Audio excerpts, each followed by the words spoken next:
You're listening to Commander Cookout Podcast, episode 215. I'm Brando. I'm here with Ryan Dibber. We continue the arc of the good vibes by concluding the Commander Legends set review. Now hit our theme song!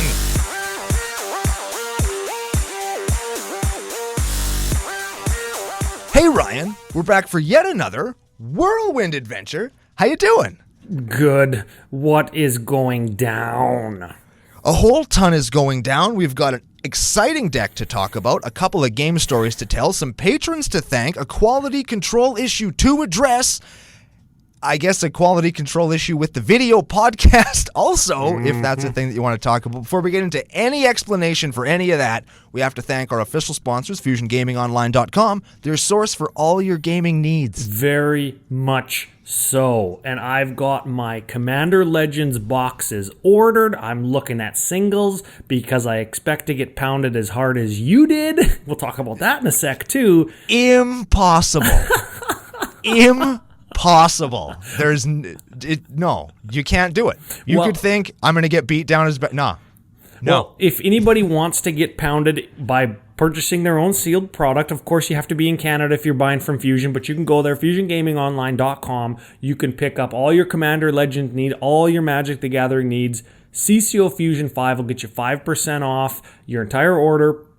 Don't forget Deal of the Week. Don't forget Black Friday. And I want to say Black Friday week because that's how it always kind of turns into online, right? And it was like Boxing Week, Boxing Day, Christmas Day, Christmas Week. October is Halloween. Yeah. Right? We all get it. We're all there. Yeah. We're slaves to retail, is what we are. Yeah, so get to Fusion. Use the promo code. It helps the show out, and it lets everybody at Fusion, great bunch of people there, know that their relationship with the boys at CCO is a good one, despite us not actually being in the same room. I'm under quarantine. This is actually COVID quarantine cookout, episode 215. So I'm not sick. For anybody who didn't watch the pre-show on YouTube, we kind of talked about it a little bit there. I'm not sick, but I was exposed to somebody who was a positive case, so now I have to sit here with get finger blasting myself for the next 10 days or whatever. I'm on day 5, so we're all at home and we're just hanging out and we're sliding in my yard because we just got like 18,000 feet of snow. Yeah. And here we are. That's it. It's a thing. Yeah. It's a thing that we're doing. I'm in the Wood Age studio because the phone in the regular age studio was a piece of shit. I got my HD lighting. It's going to be awesome for Joe to video this or edit this because I look like a fucking ghost. You're just blown right out, hey? Like I'm assuming he'll have some kind of a trick, but like I look like I'm being called to the side of the man right now. You look like God is beaming you up like you're some Star Trek character. Exactly. It's like, oh, well, Brando's got the red shirt. We'd better beam him up. I'm not even wearing a red shirt today, but... Oh, man, that's great. It's just your skin glowing through like a fucking white shirt. Yeah. Oh, man. Shout out to all my Star Trek homies that get the red shirt reference, by the way. Oh, yeah, sure, because I totally don't, and you knew that. I did know that. That's why I figured I'd throw it out there so that you knew I was making a reference. Yeah. For sure. But, it's not all bad. We got, we have several Christmas trees in our house, eh? So we are getting them all decorated. Our one is 9 feet tall and about 180 pounds, and it's got over 1,500 lights. It's pretty spectacular. Once it's done, I'll post a picture on the Discord. Now, we got to be a little bit quick because your phone's going to run out of juice. I mentioned the Discord. That's a benefit over at patreon.com/CCO Podcast. I mentioned finger blasting. That's another benefit. What I didn't mention yet and what we have to do is a couple nicknames. Let's do it. Okay, first one. This is an increase pledge, so big thank you. Another FU goes out to Josh Grimm. Josh Grimm, thank you for being part of the community. Grimm. Was there a Grimlock joke in there? You know what? I don't remember, and I feel so bad, but I don't remember all of the nicknames.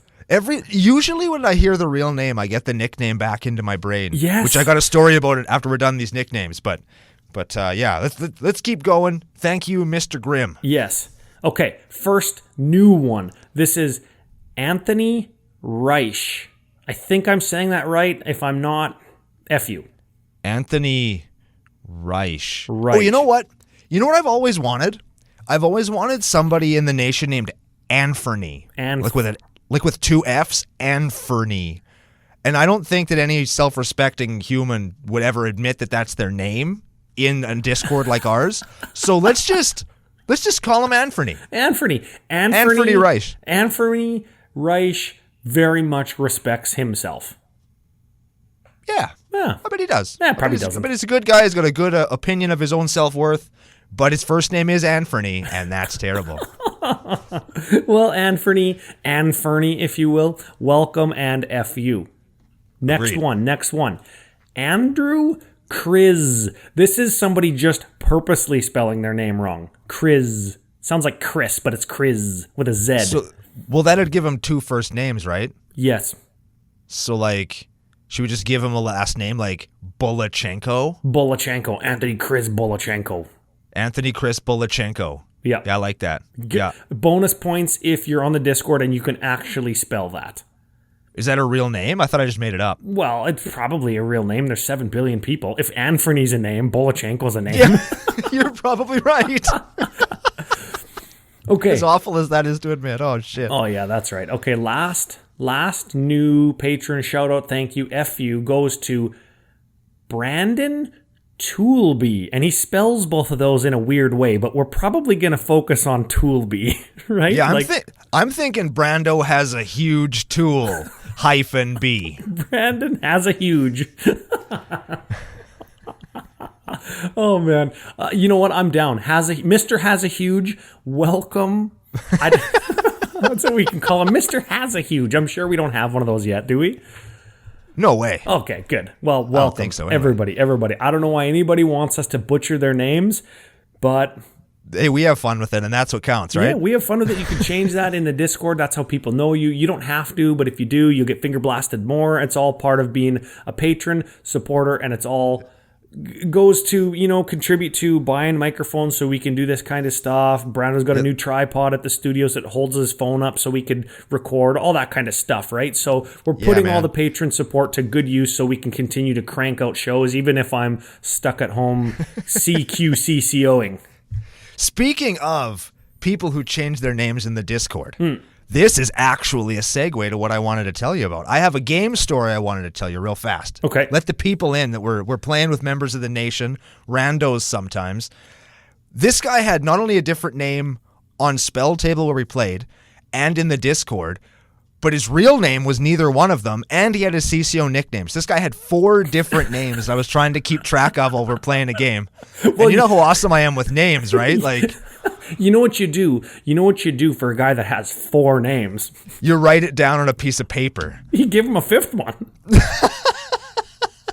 No, I just used the CCO nickname that I actually remembered, which I was very proud of. There it is. So it was D-Jack is the... Oh, the yeah. Now, I can't remember any of his other names, but D-Jack, and he played with John... My box of crayons is actually full of bullets, Michael. I talked about him a couple of weeks ago. And F.U. Lenny had a couple of games. And the first one we played was a 3-man pod because we were still waiting for a 4th to show up. Lenny was on his way home. A couple other members of the nation were on the train. We were just kind of seeing who could jump into the game first. Yep. And John Michael had said, "Oh, Brando, that Atraxa deck you played sounded really neat. I'd love to see it." And in my head, I'm thinking, oh, no. No, he don't. Oh, no, you don't. But he did. So I busted it out. D-Jack's very first game of VDH ever. Very first game with the nation. Very first game with me. And it's against Stax Traxa. And it happened again, Ryan. It happened again. I had a Tangle Wire at like fucking 8. They had no permanence untapping. I think he learned something about using a Putrefy too early.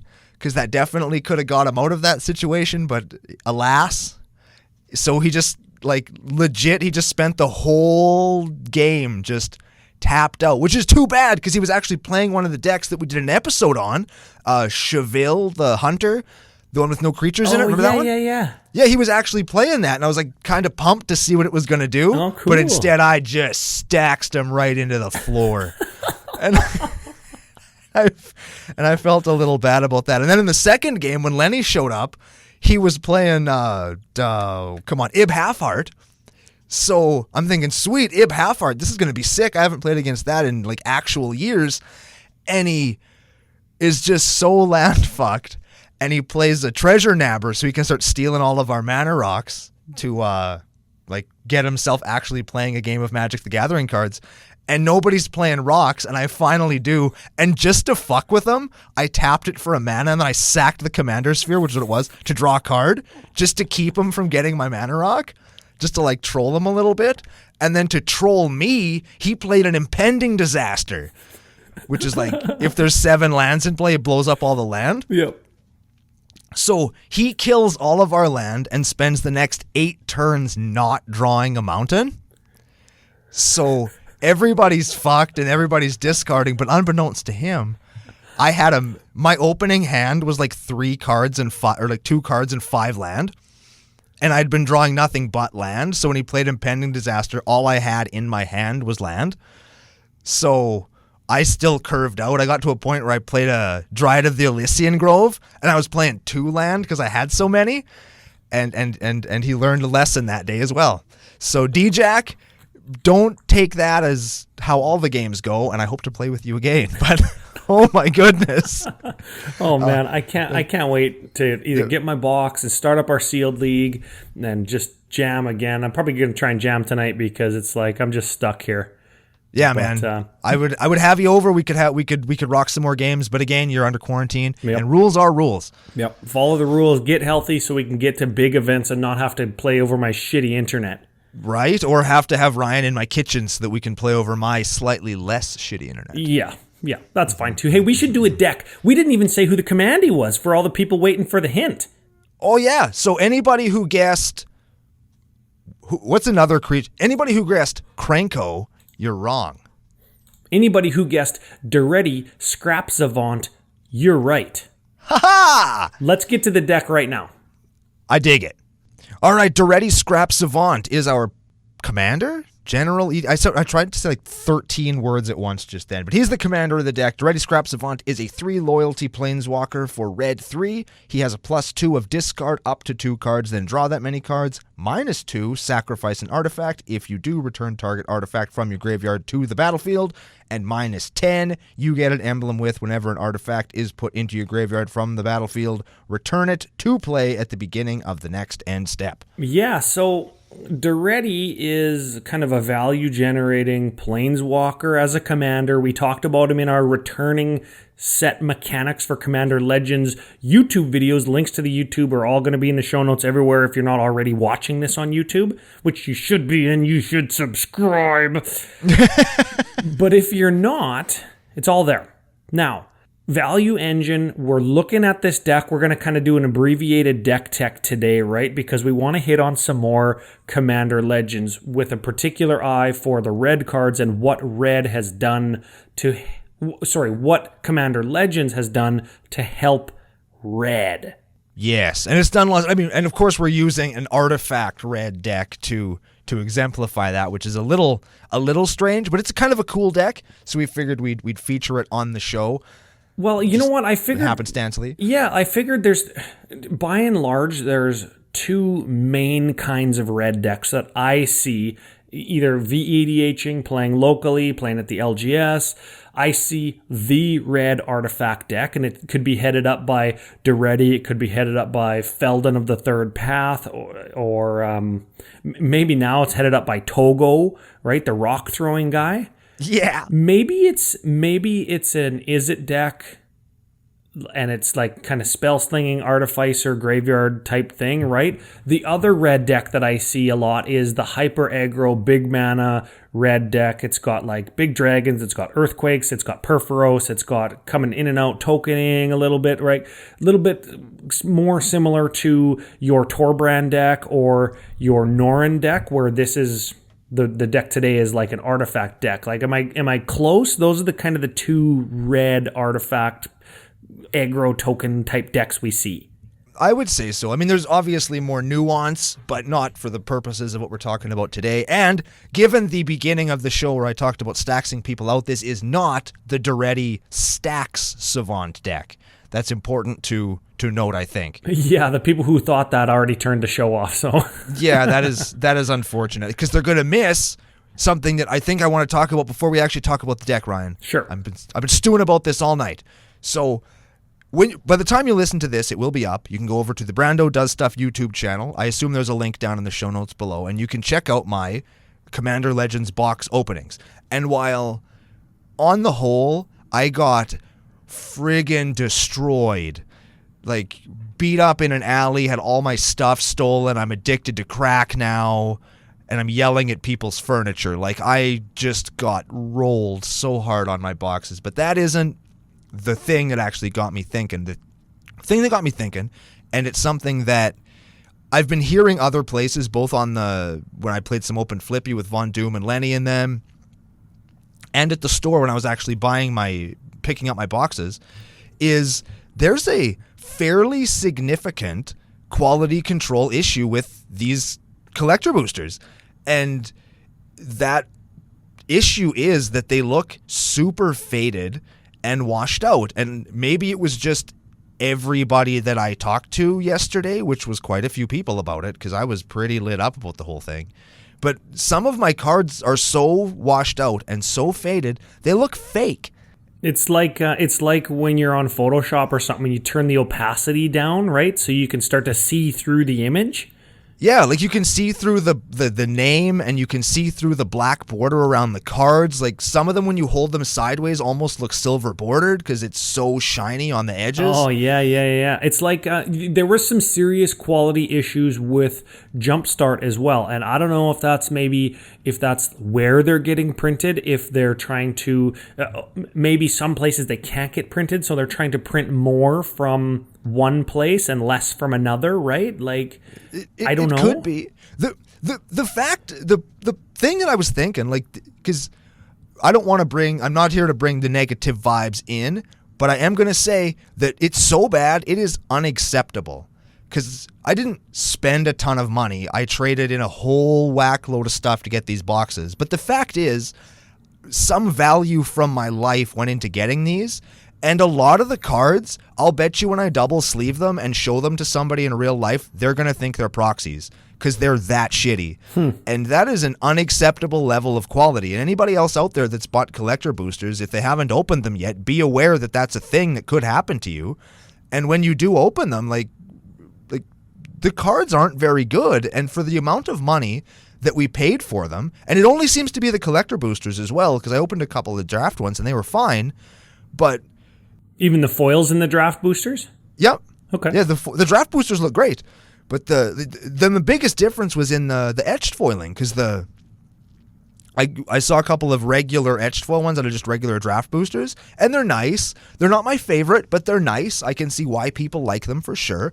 But the ones that I was pulling out of my collector booster, and you get a fucking ton of them, by the way, are super washed out, and they kind of look like the side of the thing that the bowling ball comes out of at the bowling alley, where it's like that kind of plasticky, sparkly, glittery kind of thing. Like they look actually bad. So like the big selling point of these packs looks like shit. Well, let's not get too much into the etched foils, because remember, we are going to have a YouTube review when we both have them in our hands, and it's actually perfect because if you've got good ones and shitty ones, I'm probably only going to have good ones because I only got draft boosters. And couple things to remember with regards to quality is first print runs sometimes are relegated to, like I had mentioned, a certain printing press or a certain region that produces the either the cardstock or the actual prints, the sheets. Second print runs are wider, and they might delegate. Instead of Japan, they might be printed somewhere in Europe, for example. All the printing conditions, packaging conditions could be different. And for the second wave of Commander Legends, most likely they'll come from a different spot and the quality issues will be fixed. And for that reason, maybe your sub-quality ones will be worth more if they're reprints, if they're from the first batch. Maybe. I super doubt that. Like these, like they're bad. I could make these at my house, Honestly, I could make them at home. Wow. I don't want to get too hard into it, but like this is one of those things where if it was any other company, they would issue groveling apologies and either refunds or they would replace the product.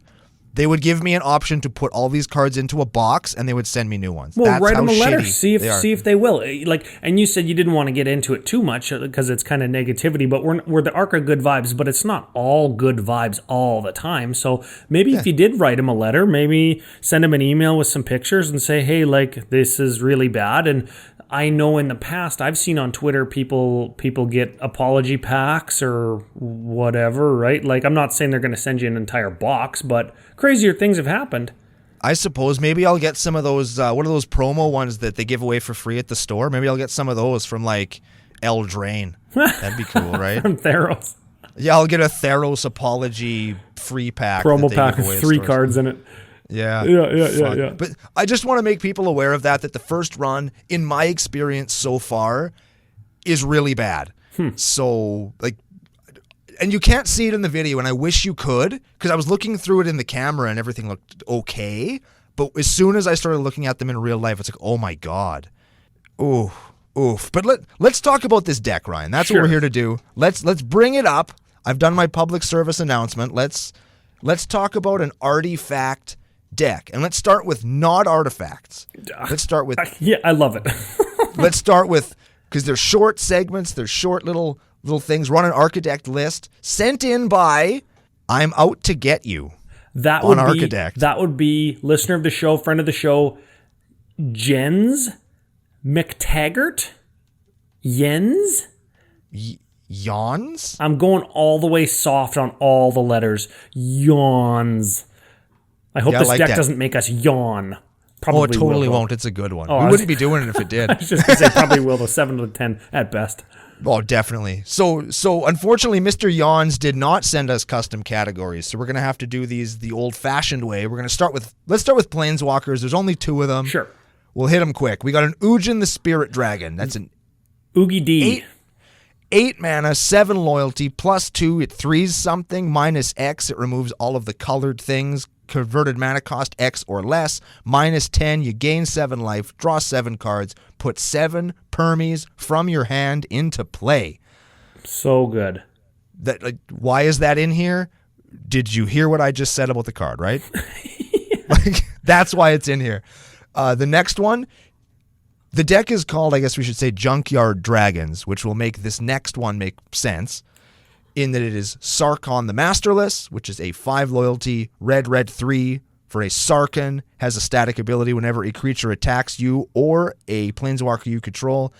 Each dragon you control deals 1 damage to that creature. It has +1 until end of turn. Each planeswalker you control becomes a 4/4 dragon and gains flying, and -3, create a 4/4 red dragon creature token with flying. With regards to both of those planeswalkers, we're going to see some big mana stuff, which is fairly artifact-centric, fairly red, particularly because this deck has a few rituals, I believe, and we are going to see some dragons. So let's press forward. We've got 2 enchantments. We've got a Gearport Ether Grid. That's going to let us tap 2 artifacts to deal 1 damage to target creature or player, and newsflash, we're playing like 40-some artifacts, so that's going to give us a lot of ammunition. And then we've got a Pia's Revolution, an enchantment for red 2. Whenever a non-token artifact is put into the graveyard from the battlefield, return that card to your hand unless target opponent has Pia's Revolution, deal 3 damage to them. So you can always get stuff back unless people want to start taking bolts. So they're going to bolt until they're low enough life that you can start just cycling artifacts in and out of the game or in and out of the battlefield and hand. So you can just go, I'm going to say infinite, but you're not going to have to go infinite. That's really cool. Actually, I knew about that card before, but I'd never played against it. In the last few days, it's been popping up lots, and then to see it in the list, that's a good one. Maybe it flew under the radar a little bit. Could be. I think I've only ever teched 1 deck with that card in it. So let's move on to the sorceries. I'm going to clump a couple of them here. We've got a Wheel of Fate, which is Wheel of Fortune with Suspend for 4 turns. We've got Reforge the Soul, which is a Wheel of Fortune for Miracle of 2, or cast it for 5. We've got a Gamble, which tutors, then you discard at random. A Faithless Looting, which draws 2, discards 2 with Flashback. We're doing graveyard stuff. We're doing big mana stuff. We can reliably do that. The big mana thing what's servicing our big mana is a Mana Geyser. You get a red for each tapped land your opponents control. And what's the number again? How much do you get on that on average? 15. I've seen you do it for 24 one time. I've seen a 30-pointer in Vegas or something. That card can get absolutely out of control. Yeah. Every time. That card is out of hand. Yeah. We've got the actual card Shenanigans, which is destroy target artifact and then dredge. And you dredge 1, and instead of drawing a card, you get it back to your hand. And why that might be good is you mill a card. Sorry, what did I say? Whatever. You mill a card and you put it back to your hand. And that card in your graveyard, if it's an artifact, Duretti's going to be able to get it back, right? So it's essentially, you're still drawing that card because Duretti is using your graveyard as your second hand, right? Or if you got that Piers Revolution in hand, you can use it as a lightning bolt. Yeah, that's legit. I was just saying, you can just, if you have some kind of ETB artifact or something that gives you some kind of value for your artifact coming into play, you can just kill it and either get it back immediately or lightning bolt them and get it back with Duretti. Oh, yeah. You can kill your own artifact and Pia's Revolution it back to your hand or lightning bolt somebody. Yeah, so Shenanigans is a good card here. Okay, last sorcery. Dragon Storm, and we're going to have an eye out for a Dragon Storm combo. I'm not actually sure if it's in the deck. I didn't actually do the math because I just thought of it. Why else would you play Dragonstorm? But for those the people that don't know Dragonstorm, it's a 9-mana sorcery. Search your library for a card that is a dragon and put it into play, and it has Storm. So you get dragons with Storm. You copy it for every spell you've cast prior to it this turn. You would probably go Mana Geyser, get 15 mana, Gamble, search for Dragonstorm, and that's 2 spells. Then you cast Dragonstorm, that's 3 spells. You search your library for 3 dragons, put them onto the battlefield. Sure. Or you could play more stuff if the opportunity presents itself. But yeah, you could, for example, go like that same example, but before Dragonstorm, you go Faithless Looting, then Flashback, Faithless Looting. That's going to let you see 4 more cards in your hand that you could potentially cast, like Ornithopters and other 0 casting cost stuff. And it's going to let you find 2 more dragons. Yeah. Of which I think we should look at. Now, we've got 26 creatures in the deck, which makes you think, oh, this is going to be an aggro deck. This is going to be an attacky deck, which I guess it could be, but I want to lump some kind of value and mana rock type artifacts. Can I do a couple clumps? Sure. Okay, Burnished Heart searches for 2. Core Tapper lets you move charge counters or add charge counters. Junk Diver lets you get stuff back from your graveyard. Mirror Retriever lets you get stuff back from your graveyard. Palladium Mirror taps for 2. Scrap Trawler gets stuff back from your graveyard. Treasure Keeper gets stuff back from your graveyard, doesn't it? It's got like Die Cascade, right? It's sort of, yeah. It's Diecade? Yeah, when it dies, you reveal things until you reveal something with converted mana cost 3 or less, just like Cascade, except instead of cast, it's die. And then we've got a Treasure Nabber, and that usually steals mana rocks whenever an opponent taps them, right? Correct. That is exactly what that does, unless they're playing Commander Sphere, and then they sack them so you can't have them. So that's about 10 things. We've got a Goblin Engineer and a Goblin Welder, which let you flip-flop cards from your artifacts from your graveyard to the battlefield. You expect to see those in Duretti decks. They're staples. Yeah, because you can maybe Goblin Welder something from your graveyard, sacrifice it again, then Duretti it back again, find a way to untap your Goblin Welder, and you can kind of just go infinite by switching artifact and graveyard with Goblin Welder if you can untap it, right? Yes. So, and then we've got a couple other just kind of mainstays. Mere Battle Spear. We've got Hangerback Walker, Stone Coil Serpent, Steel Overseer, Steel Hellkite. That's a dragon. It is. And for as far as other dragons are concerned, Hoarding Dragon. Enters the battlefield, lets you search for an artifact. When Hoarding Dragon dies, you put that artifact into your hand. So that's kind of tutor number 2, right? Yeah. We've got Hellkite Igniter, gets +X+O until end of turn, where X is the number of artifacts you control. It's a pretty solid. I'm surprised we don't see that one played more often. I like that card. That's a cool-ass card. I know it costs 7, but like it's pretty good. And most red decks most decks that play red have artifacts in them. Like, play that. Do you remember my big red Rorik's Bladewing deck? It played that card, and it won games routinely because you'd pay red 1 to give it +8/+8, red 1 or +8/+0, red 1 +8, red 1 +8. So all of a sudden, it's hitting for like 30 some damage, right? Yeah, it's lethal all of a sudden. That stacks up real fast. Yeah, give Gadrak the Crown Scourge a read. That's our second to last dragon. Gadrak the Crown Scourge is a 5/4 flyer for red 2. Jesus. Can't attack unless you control 4 or more artifacts. Not a big deal in this deck. And at the beginning of your end step, create a treasure token for each non-token creature that died this turn. Yeah, that card could come out on turn 2 or 3 and attack on turn 3 or 4, probably. I've had a hard time with him. I've tried playing him a couple of times, and both times, I just don't get no treasures out of him. Well, you know what? Not so much treasures. I'm thinking like we're playing Ornithopter, we're playing Ashnod's Altar for mana, we're playing Contagion Clasp, Fire Diamond, Implement of Combustion. Yeah, Implement of Combustion. We're playing, these are all like 1-drops and 0-drop Skull Clamp, Soul Ring, Throne of Geth, Sabo's Web. I love Sabo's Web. We got to talk about Sabo's Web, man. Okay, we've got one more dragon first, though. One more dragon. Is it the Hellkite Tyrant? Yeah. Yeah. I'm sure people knew that was going to be in here, hey? Yeah, for sure. This is 6/5 Flying Haste for Brando's favorite casting cost. Red 4. Flying Trample. When it deals combat damage to a player, gain control of all artifacts that player controls. And then if that wasn't enough, at the beginning of your upkeep, if you control 20 or more artifacts, you win the game. Boom. Yeah, very powerful card. Secondary or tertiary win condition, right? And we could possibly control that many artifacts just by ourselves. Oh, easily. Yeah. I'm surprised that there isn't a Greaves in this deck to protect that. Like, just, happenstancely to protect that creature, but... Yep, and to give it haste because you drop it when you have an opening, and it's like, okay, I guess Flying, Trample, Haste, Shroud, hit you, steal all your shit, and then, keep it around until the next turn. Yeah, and I mean that might win you the game right there. Yep. So that's of note. That is a good ass creature. Yeah.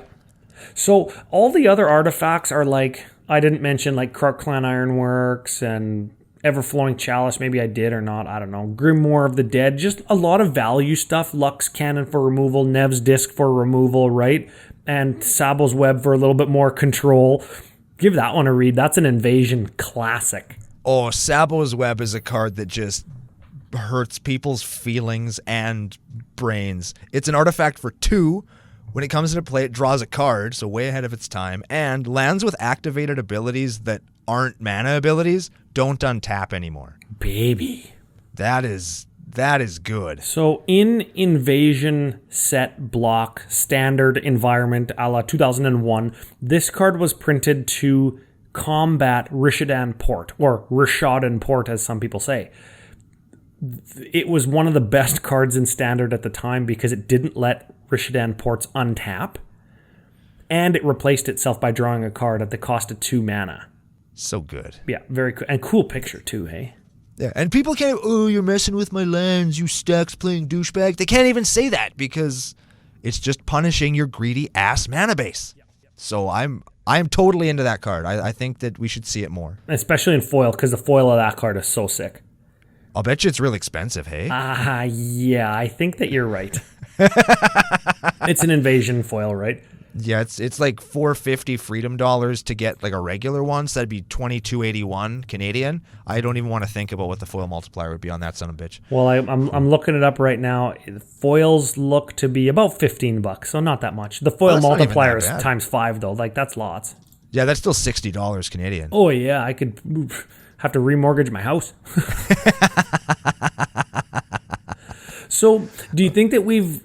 have we demonstrated what the deck wants to do? We've talked a little bit about the stacks control deck. We talked a little bit about the big mana deck. We talked about the dragons. This deck kind of has examples of all of the main things that we see, not only from Duretti, but from mono red. I think there's two things in here that I want to touch on, just because they're really cool in the deck. First one is Magistrate's Scepter, Masks Classic. Artifact for 3. It's got 4 tap, put a charge counter on it. Remember, we have that creature that lets you move charge counters onto things. Yes. Then you can tap it to remove 3 charge counters from it to take an extra turn.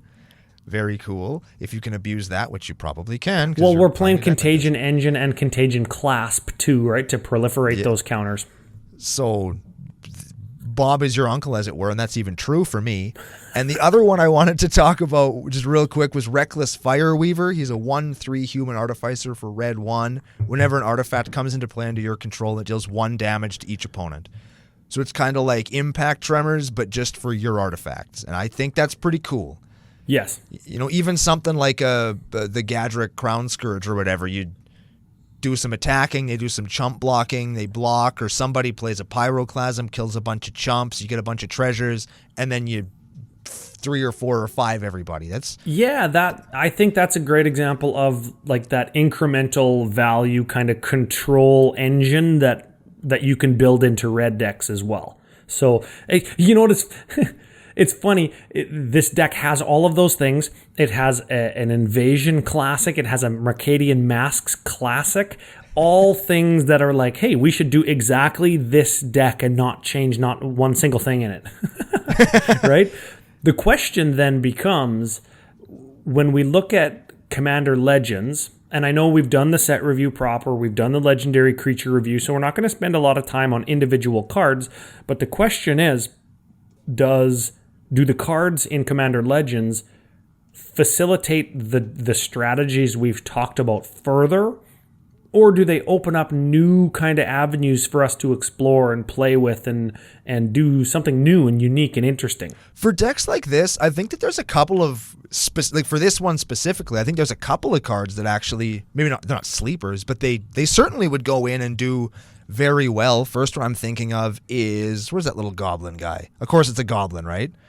Yeah. Impulsive Pilferer Yep. is one that I think goes really good in here. It's a 1/1 for just red, and when it dies, you get a treasure, and then it has Encore for red 3. So you've got a little dude, it does what you want to do, it gets you mana to play your big spells, it gets you artifacts to go with your dragon, and then if you do it again, it gets you more artifacts to go with your dragon/ramp you. Yeah, it's doing the artifact thing, right? And the only tricky part about it is like, we can't really reanimate it in mono red because it's not an artifact without playing something weird like Mycosynth Lattice or some shenanigans. Yeah, some right? shenanigans. Although we can reanimate it with Encore, which it has. I suppose. Right? So, I mean, you're going to, for an investment of 5 mana, you'll get 4 mana and, more importantly, probably 4 artifacts back out of it. And that's not too bad. Yep, and 2 enter the battlefield. Sorry, not 2, but you'll get 1 enter the battlefield from the original guy, and 3 more enter the battlefields from the tokens. I think that you sacrifice them at the end of the turn too, so you could actually sacrifice the tokens to your Ashnod's altar to facilitate the big mana plan. Yeah. Right? Totally, or just get you some mana to dump some artifacts onto the field, right? That gets the tokens gets you 1 mana away from playing Ugin. Oh, that's pretty good. Yes. Ugin on not turn 8. Ugin on turn 5. And since they die, they leave behind the treasures. So that on its own is Ugin. Pay 4, get Ugin, and 2 treasures.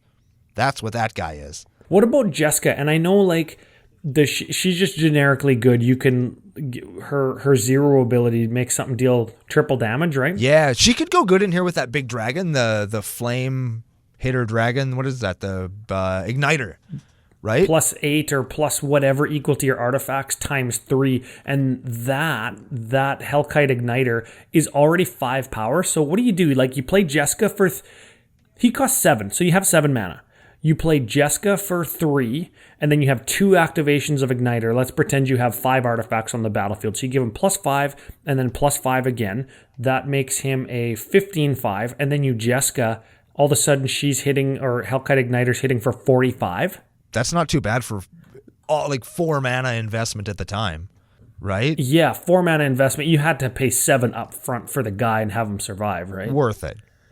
Worth it. Absolutely okay, cool. worth it, I think. It's hard to not actually go back into the legendary creatures because I don't think it's any mystery to anybody that mono red partners in Commander Legends were the most interesting and probably the most combo-tastic and probably the quickest to kill of the bunch, which is a little bit ironic because like one of them is a 0-drop. Yeah, a 0-drop 0/1.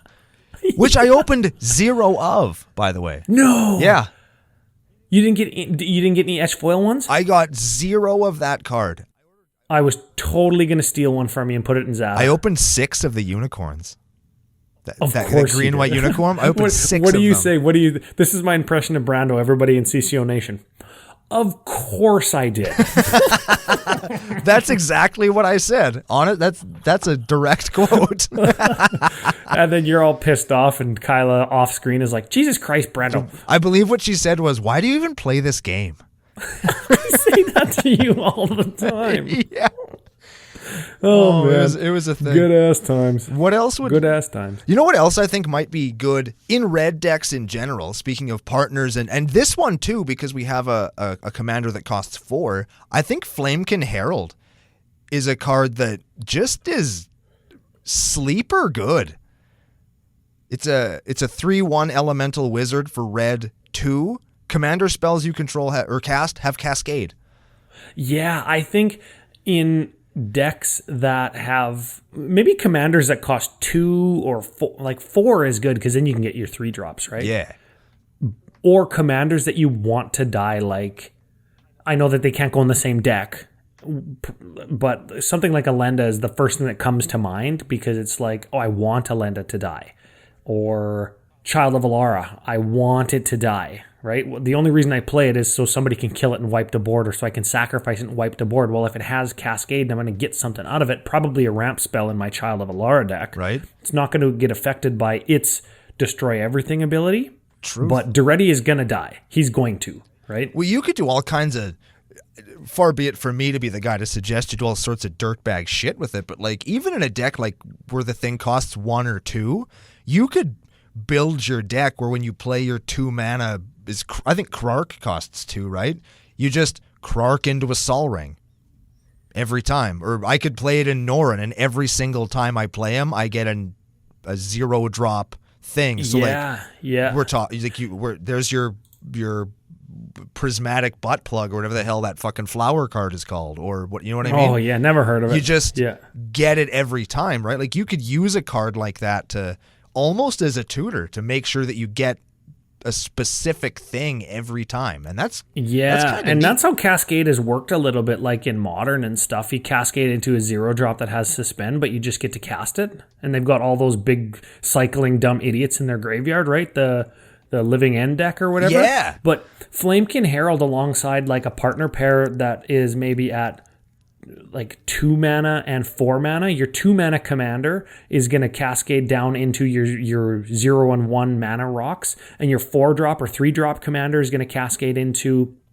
all your other ramp, your Rampant Growth, your Arcane Signet and stuff. Like, I don't think we're being original when we say that, but I didn't actually think of that when I looked at that card. I thought, well, how good is it going to be if my commander is at like 5 or 6? Like if I want to play a big splashy commander, right? Well, then you're going to get another thing. You're getting something for free every time, right? And I think everybody was so busy talking about Hull Breacher and Opposition Agent and Jeweled Butt Plug that I think a lot of people overlooked that. And I think it's a cool value card that people are going to start playing with. Like, yeah, this is pretty cool. I'm glad I'm doing this. Even if they don't build their whole deck around it like we're suggesting, you could just get some good value out of it.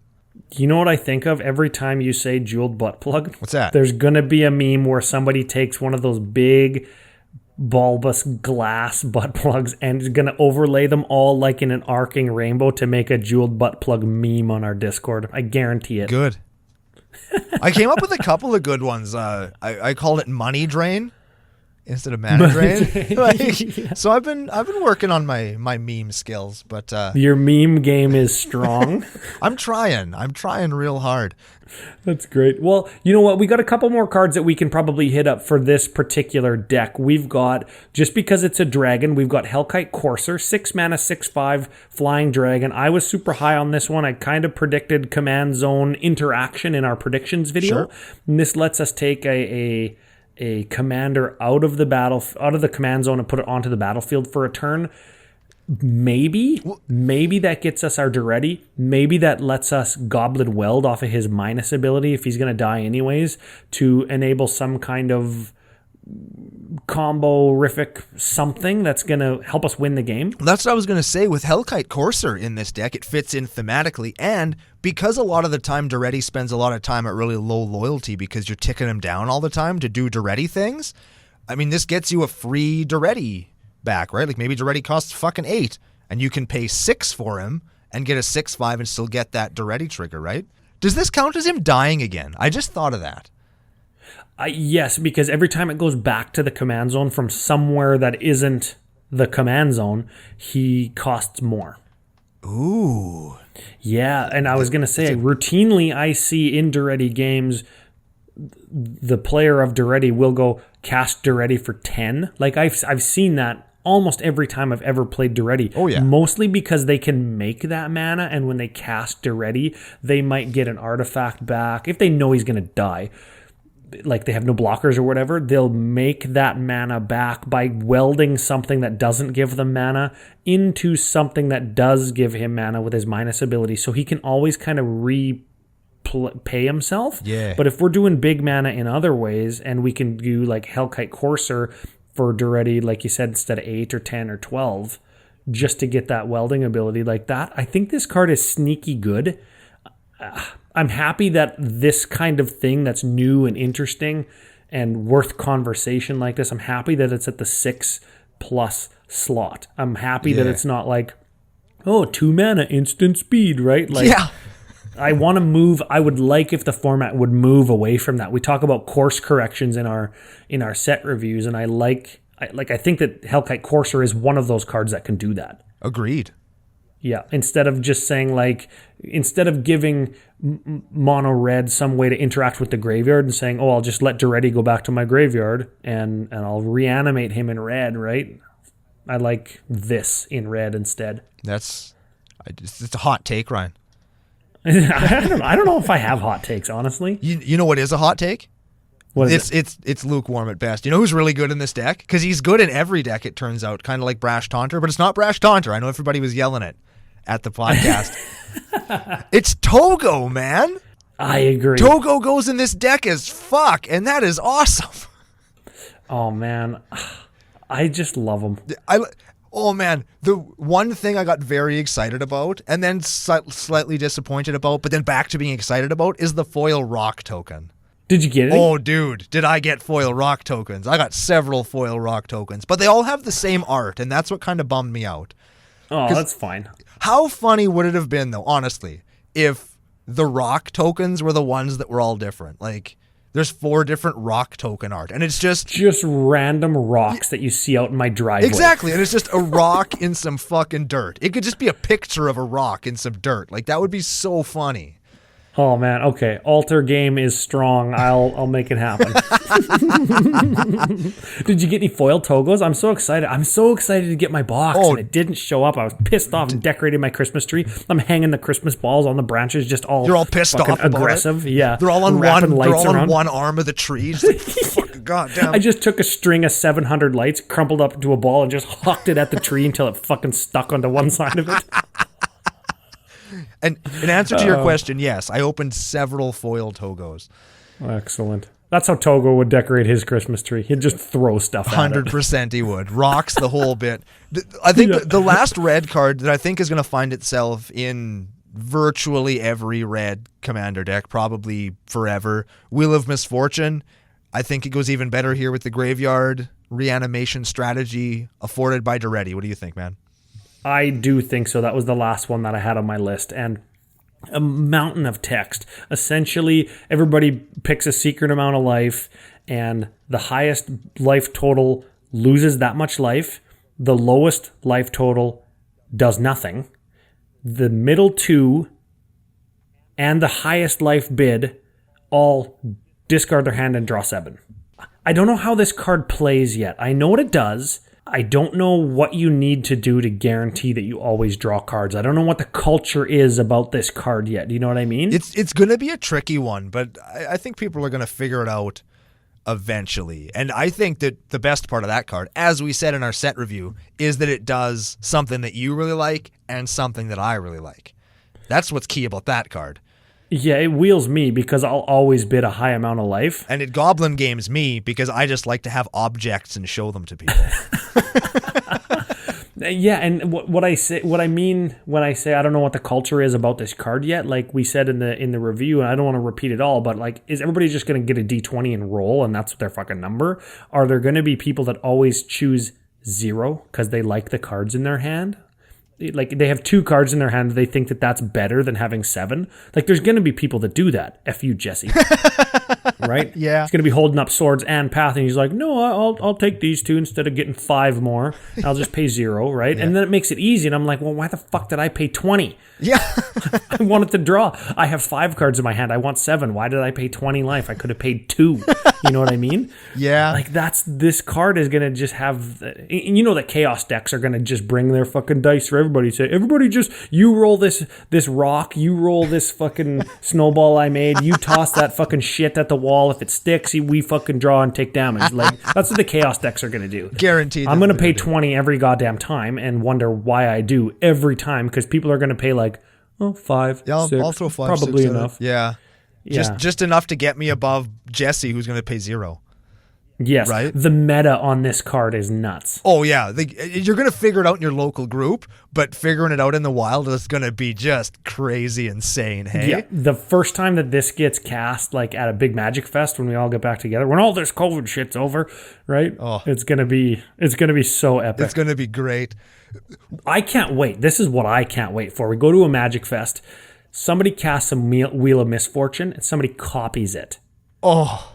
That's what I want. Because you're just going to wheel, like, you draw 7, discard 7, draw 7, discard 7, right? Yeah. Like, but you have to bid life twice. And I don't think that it would be correct in terms of, like, how to play the game politically or mechanically to bid the same amount of life both times. Oh, hell no. I'd imagine what's going to happen is somebody is going to, like, they're going to bid conservatively on the first one, see what they get, and then just keep what they get. Unless it's all land, and then they're just going to be like, okay, fucking 3, and hope they can ditch that hand too. That's what I'm guessing. Yeah, it's a very interesting card, and it does go in this deck. Certainly. One more thing that goes in this deck specifically, I think, just for the funds, and just because I was scrolling down looking at some artifacts, how about Ingenuity Engine? You like Ingenuity Engine? It's a artifact for 7. It has Cascade, so it gets you something else. Then it has 1 tap, sack an artifact, relevant in this deck, return target artifact you control to its owner's hand. That is kind of like Duretti, isn't it? Sorta, yeah. So like you could get your Ingenuity Engine back and you could dump a bunch more mana into it to cascade again, or you could like tap your Sol Ring to activate this, to bounce your Sol Ring, to replay your Sol Ring, to tap your Sol Ring again, or get another ETB off of your ETB artifact guy. Like I think that there's some play there just on a more casual level. It might not be as tight as some of these decks want to be, but I think that card has a place in certain casual things. Well, you know what? You pair stuff like this with Clock of Omens, and I'm surprised that we didn't see Clock of Omens in this deck because it untaps your artifacts during... Unwinding Clock untaps your stuff Unwinding Clock. Clock of Omens is tap 2 artifacts to untap something, right? Yeah. Yeah, so if you can, both of those cards make it so you can go infinite or get all kinds of crazy value, but Unwinding Clock will let you untap this to do it every single turn.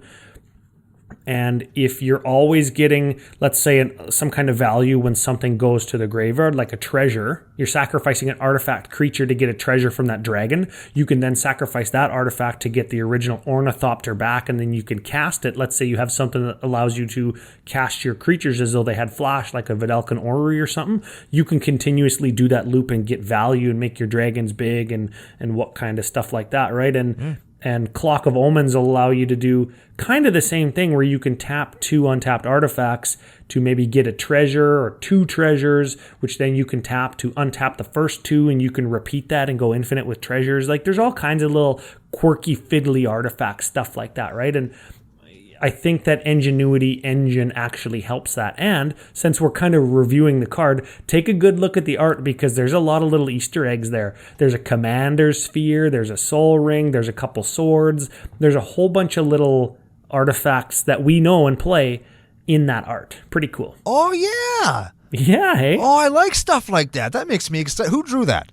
Young Hohand? Young Hohand. Oh, dude. CCO nickname for that guy. I hope we get to meet him someday. Very much so. I'd be like, yo, Young Hohand, how you doing? And he'd probably just think I'm burning him, but I'm actually giving him a compliment. Ooh, yep. Dangerous. Dangerous! Yep. That is a cool one. So, the question, does Commander Legends service what Red already does? Does it give us some new options? I think that for sure, it services the things that we're already trying to do. The Ingenuity Engine, the Dragons, the Command Zone, the Jessicas. We're already doing that. Oh, it definitely ups Red's game plan and makes it better and more... Well, maybe not more of anything, but it does add more to the Fire. Jessica, like you say specifically, was a really good one. The Red Court is another just really good red thing. Yep. Which is cool. I'm not sure if it takes Red in a different direction. I don't think that there's anything that's... Well, I think, you know what I mean? For the most part, we rely on commanders or legendary creatures to direct a color, right? So Dargo Shipwrecker wants you to sacrifice artifacts. He could go in this deck. Jessica goes in big creature attacky decks. What else did we see? Togo is like landfall, make artifacts that you want to make lots of to sacrifice them, right? Right. So I think that for the most part, regardless... Oh, Karark flips coins. We're already doing that. Kedris makes commanders deal damage to everybody. He kind of radiates damage to all opponents. We're already doing all of those things. These just give us what I think are lower to the ground, you know, the 2 and 3 and 0 CMC options to do those a little bit faster, which I think is a welcoming invite for aggro decks to do it sooner, especially when you pair any of these with white. Do it sooner. Get some of that Boros card draw equipment attacky stuff in there so you can get out to the fastest start, and then just make sure you can play like kind of the defensive game with, again, some of the white stuff, some of the Boros stuff, to make sure that as the aggro player, you're not going to get blown to the fucking wind by somebody casting Wrath of God. Or you could just avoid all of that and just up your damn game and play Gruul. I suppose you could do that too. But then we're playing green, right? And that's already... it's easy mode. You can't spell Gruul without green. Is that true? Green. That makes sense to me. In my head, that makes sense. I see what you're saying about Boros for sure. But I think that Commander Legends... I don't want to go too far out there, but I think that when you look really hard, I think that Red might have got the most welcome additions into some of its stuff that people just aren't as jazzed about yet. Like Wheel of Misfortune is an effing huge ad just to have in Red in general. Jessica's one of those just really great pieces. Impulsive Pilfer, mark my words, you're going to see people playing. The Flamekin Herald, Emberwild Captain, we didn't even talk about that in this show. There's lots of stuff in Red that just goes in Red decks. You know what I mean? Yeah. Like if you've got one and you just want to build a deck that's got some really cool interaction and just does things that are red and good, there's a lot of that to be had here. Yeah, I think that maybe for the exception of green, because fucking green. Well, right? green is green. I just... Yeah. But listen to the point though. Fuck green, because green is going to do what I say better than red is doing it, but because it's green. Yeah. Red's harder, then the other colors do their thing in Commander Legends. Agreed. Yes. Yeah. Except for fucking green, because fucking green, 10/10s, 4 cascades. Yeah. Yeah, whatever. Yeah, let's cascade 4 times for 4. Let's just do that. Yeah, I got this. Before final thought of the day and all the thank yous and FUs, give me your thoughts on this kind of prediction, this take. And I don't think it's hot because it's too long form. It's a slow burn. Okay. This set's been in the creation process and the percolation process for 7 or 8 years, says Gavin and Wizards of the Coast. Sure. Over that time, people have been playing Commander and saying, Boros sucks, they can't draw cards. Red sucks, they can't draw cards, right? And now, Boros draws cards with equipment and attacking. Red has chaos draw. And we've seen more of that kind of thing get built in to this set, and red reds the hardest. I think in 2021, the latter half of 2021, 2022 Commander products, which are already in development or completed by this point in time, we're going to see how they kind of warp card draw into white, like we saw how they've built advantage and cool stuff into red. Because over the last 7 or 8 years, we've been clamoring about red and Boros, and now we've seen it. And now that check mark is there. It's done. Red can draw cards. We get it.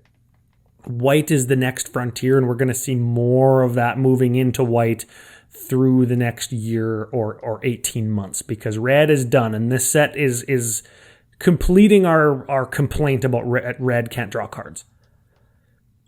Yes. That's all I can really say. Yes, I agree with virtually everything you said. I'm quasi nervous as to how they're going to wedge card draw into white, because I don't think it should be too good, because as much as people dump on white's a really fucking strong color, and it has some really, really good cards just on the whole in it. Yeah, it gets its advantage in other ways rather than having more cards in your physical hand, right? And I feel like it's one of those things where people are clamoring for white card draw, and eventually we're going to get it, and everybody's going to be like, oh no, that's too strong, ban it, because now, like Smothering Tithe. Exactly, you have all of these cards that are now, like, incredibly strong because they're white cards that were precipitated on the point that you're only going to have this one fucking card to play in your hand, so it better be damn good, except now you're going to have 8 of those every turn. Yeah, 2021, white's the new green. Right? You know what? Hold on real quick. We're not saying that Smothering Tithe is so good it needs to be banned. We're not saying that for Hell sure. No. Especially fucking not me. Yeah, absolutely I'm the anti-Smothering Tithe guy, right? Yeah. But Smothering Tithe, obvious color pie break, and they've said that in the past, and it's not what white does, right? Making mana in that way, right? So yes, if they just do it all at once, it's not very good. But they'll find a way to wedge it in, like they did with Mangara of whatever his name is, the Diplomat or whatever, from M21. It's a good ass card. They'll find a way to do it, and it's going to be white, and it's not going to feel like any other color. Like, lots of smart people work in there. They'll do something that's very close to correct and what feels probably as good as it can, right? And then we'll all bitch about it. Oh, yeah, 100%. Oh, yeah, then we'll just complain about it. Fuck yeah. That's the part I'm looking forward to, is complaining about it. Yeah. You know what I do appreciate, and we'll get into the thank yous. Okay. I do appreciate that in the Discord, the CCO Nation Discord, there's not a whole ton of complaining about product. There's discussion as to, I appreciate this, I like this, I don't like this, right? But not a whole ton of complaining, because it doesn't actually accomplish anything, and I think the people there know that. Agreed. There's nothing that we can say or do at this point that's going to be like, oh, I guess they're going to fucking change that card at this point, right? Like, that's not going to happen. We can be critical of it, of course. We can criticize their printing techniques, or we can say, hey, just so you know, the first print run of Super Packs, there could be a quality issue. And, I mean, Wizards can't dump on us for that, because we're saying what we've experienced, right? I'm sure somebody told them that, and then they were just like, let's just hope nobody notices. Yeah, fuck, we can't not sell our product, right? Yeah, we can't recall them and redo them. That's ridiculous. Like, and I guess they can't. But, like, yeah, I'm sure that they know, and I'm hoping that they feel shitty about it, but we'll see. Next, thank you to everybody on YouTube and Discord and Twitter that told us that we were wrong on Soulfire Eruption. That's the red sorcery for 9 mana, red 6. Choose any number of target creatures, planeswalkers, and or players. For each of them, exile the top card of your library. Then Soulfire Eruption deals damage equal to that card's converted mana cost to that permanent. Then you can cast those cards until the end of your next turn. We thought it was per player. You could choose one player, one creature, or one planeswalker. No, but you can choose fucking any number. So that 9 mana all of a sudden is going to shell out a lot more damage to literally every single thing that we want it to. Oh, I understand. It's still random. You could still pay 9 and get nothing. Oh, yes, you could. But if you choose every single creature that your opponents control, every single planeswalker, and every single player, then you get to look at, let's say, 8, 10, 15 cards from the top of your deck. Some of those cards are going to deal damage to those things that you chose, but the point is we're drawing 15 cards for 9 mana. And in a big red deck like we're playing today, 9 mana... and then you go into your mana geyser, you cast that, and then you still have like a bunch of other shit that you can cast, and then you can cast your Dragonstorm. That's a big deal. Yeah, I suppose. Maybe it's better than we gave it credit for. I'm still not playing it. I'm still not playing it, but it is better than what we gave it credit for. You're right on both parts. 5 out of 10.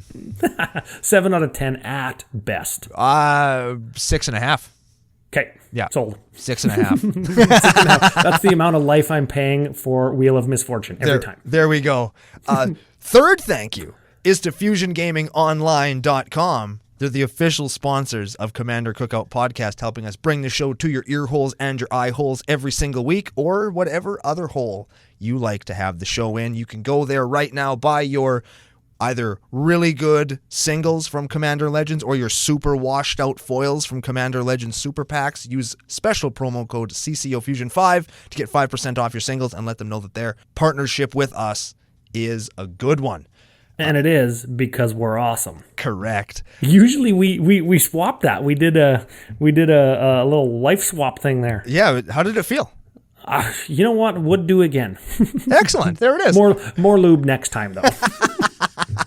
As far as the deck goes, I really, really appreciate it. Jans, thanks for sending it in. I do appreciate it. The link will be down in the show notes if you want to take a detailed look at it. It is a very cool list. I'd like to take a look at it in real life, and hopefully I will get to once the world is back the way the world needs to be, and we can all get together again at Magic Fest and other places. When all this COVID shit's over. There we go. Man, you sound like every caller I talked to this week. Oh, I know. I do. Oh, dude. In any case, check the deck list out, and if you have one that you would like to hear teched on the show for the Arc of Good Vibes, please keep sending them in. We've got a pile we're going through all the time, and we love to see that pile grow. It's like Christmas presents under the tree for us, and we want to get to see more of what you guys are doing with Commander Legends and just in general over these weird times as we continue to bring in the good vibes with the next episode of Commander Cookout Podcast. Hit our theme song!